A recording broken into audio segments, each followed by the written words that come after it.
dul, dul, dul.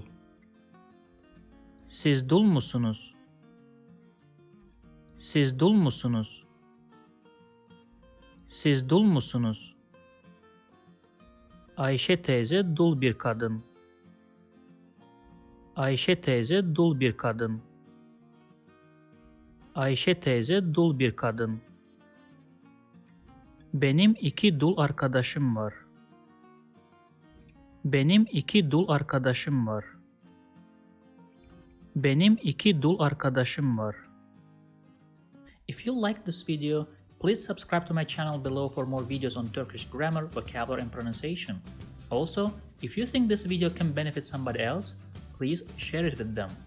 Last, if you have any comment or request, please provide your feedback in the comment section below and I'll do my best to respond as soon as possible.